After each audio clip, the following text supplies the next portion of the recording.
Hi സുഹൃത്തുക്കളെ, ഇന്ന് ചെറിയൊരു ഇൻഫർമേഷനുമായിട്ടാണ് നമ്മളെത്തിയിരിക്കുന്നത്. നമ്മളൊക്കെ KSRTC ബസ്സുകളിൽ യാത്ര ചെയ്യുന്നവരാണ്. യാത്രകളിൽ ഏറ്റവും കൂടുതൽ നമുക്ക് ഇഷ്ടവും KSRTC ബസ്സുകളിൽ യാത്ര ചെയ്യുന്നതിനാണ്. അപ്പോൾ നമ്മൾ KSRTC ബസ്സുകളിലേക്ക് യാത്ര ചെയ്യുന്നതിന് പറഞ്ഞ പോലെയല്ല, നമ്മൾ ടിക്കറ്റുകളൊക്കെ നേരത്തെ വിളിച്ച് ബുക്ക് ചെയ്ത് ആണ് നമ്മളിപ്പോൾ യാത്രകൾ പലതും പ്ലാൻ ചെയ്യുന്നത്. അങ്ങനെ നമ്മൾ സ്റ്റേഷനിലേക്ക് വിളിച്ച് ബുക്ക് ചെയ്യുന്ന നമ്പറുകളൊക്കെ നമ്മളുടെ ഈ 1-ാം തീയതി മുതൽ മാറിയിരിക്കുകയാണ്.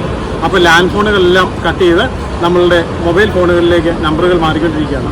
അപ്പോൾ നമ്മൾ തൊടുപുഴ ഡിപ്പോയിലെ നമ്പർ ഇന്ന് മാറിയിട്ടുണ്ട്. അപ്പോൾ ആ നമ്പറുകളൊന്ന് നമുക്ക് സേവ് ചെയ്ത് വെക്കാം. കാരണം ഞാനൊക്കെ എൻ്റെ ഫോണിലൊക്കെ തൊടുപുഴ KSRTC എന്ന് പ്രത്യേകം നമ്പർ ആഡ് ചെയ്ത് വെച്ചിട്ടുണ്ട്. കാരണം എന്തെങ്കിലും ആവശ്യം വന്നു കഴിഞ്ഞാൽ, അല്ലെങ്കിൽ നമ്മളുടെ ബന്ധുക്കളൊക്കെ വന്നു കഴിഞ്ഞാൽ അവർക്കൊക്കെ പോകുന്നതിന് വേണ്ടി പലപ്പോഴും നമ്മൾ ഈ നമ്പറുകൾ നോക്കിയാണ് വിളിച്ച് ബസ്സിൻ്റെ സമയമൊക്കെ കൺഫേം ചെയ്യുന്നത്.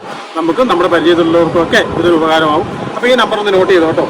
തൊടുപുഴ ഡിപ്പോയുടെ നമ്പർ 9188933775 എന്നുള്ളതാണ്. അത് ഞാൻ ഈ വീഡിയോയുടെ അടിയിൽ പിൻ ചെയ്യുന്നുണ്ട്. അപ്പോൾ നമുക്ക് ഇതൊരു മറ്റുള്ളവർക്ക് ഉപകാരപ്രദമായൊരു വീഡിയോ ആണെന്ന് വിശ്വസിക്കുന്നു. ഇഷ്ടപ്പെട്ടെങ്കിൽ നിങ്ങൾ ലൈക്ക് ചെയ്യാനും ഷെയർ ചെയ്യാനും മറക്കരുത്.